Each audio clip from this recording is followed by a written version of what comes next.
Hi, and welcome to Cat Run Figures.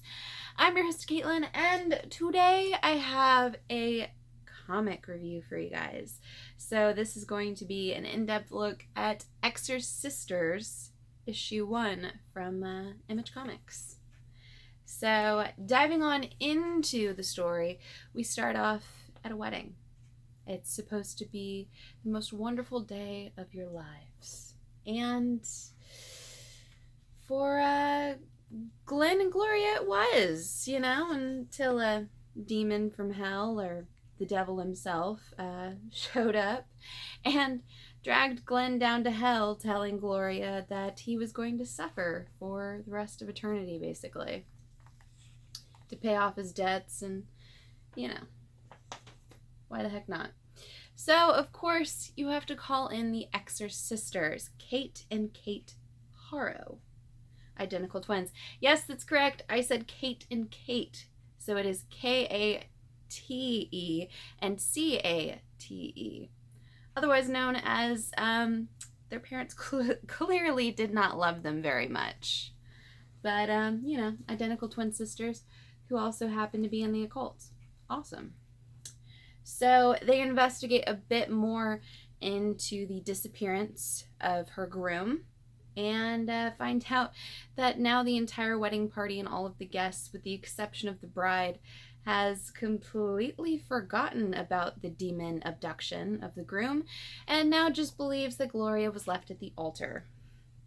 So, of course, both Kate and Kate are on the case, and they are going to find the groom. So, diving a bit on deeper into just his everyday dealings, life, of course, his internet search history, because, we need to know about everyone. Also, a little side panel is this woman at a bar, and she's betting this man a bottle on the shelf, and she says that no matter what, she can tell him that she's done the worst thing out of the two of them.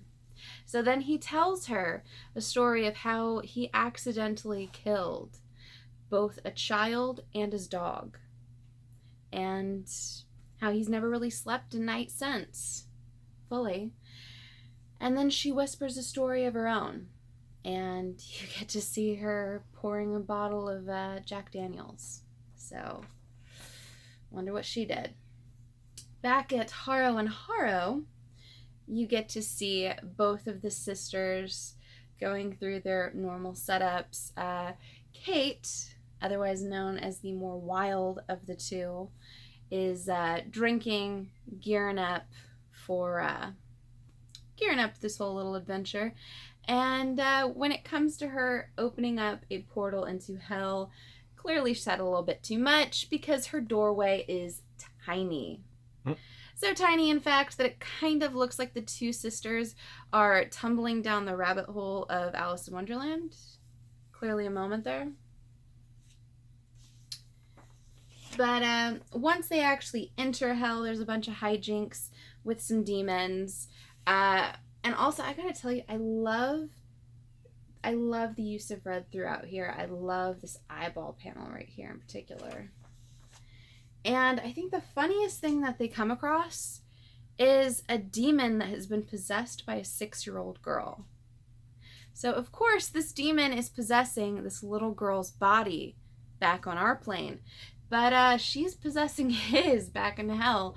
So what could be more destructive than a small child? Well, she's throwing a tea party, and it doesn't matter whether or not you want to be a part of it or not, because if she tells you you are going to be a stuffed bunny and you are going to have a tea party with her, you are going to have a tea party with her. So as they look more into hell, they find out that the groom's not there. He's nowhere to be seen, and there's no real record of him ever being there. They said, did you check limbo or heaven or Canada, possibly? Yes, those are the places that they suggested that they look. Back on our plane, they actually got a bit of a ding back to his internet search history, and they call up Gloria. So they go to a property that Gloria's firm is holding custody of. If you didn't know, Gloria owns a real estate firm. Well, this is a property that's unsellable. So they open up the door, and what do they find there? But Glenn the groom hiding out with a demon. So we get to find out that this is actually a sorrow sucker, and this demon is feeding off of Gloria's pain at being left at the altar and possibly losing what she believed to be the love of her life.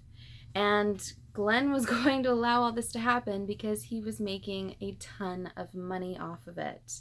There's also a bunch of really funny jokes about chat rooms and trolls online throughout here. I'm not going to get too involved with that, but Gloria's pissed. She's really pissed off that a man that she thought loved her and that she thought she loved would possibly do this to her. So she turned the tables on him and decided to give him the house as a wedding present. And now he's stuck with the pain sucker. So back at Harrow and Harrow, we get to see the two sisters unwinding until they get an unfortunate visitor. So their mother, aka the same woman who said that she had very clearly done the worst thing imaginable. And when Kate tells the woman to stay away from her sister, she then turns and looks at her and says, "She's not your sister, she's your soul." So there's a bit of a little craziness here.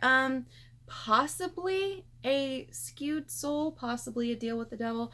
I don't really know yet, but it's enough to definitely keep me interested into issue 2.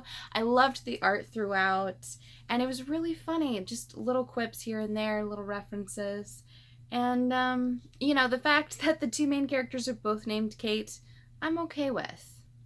Honestly, identical twins, I'm okay with it. Really cute, really a fan of it so far, and definitely picking up issue 2.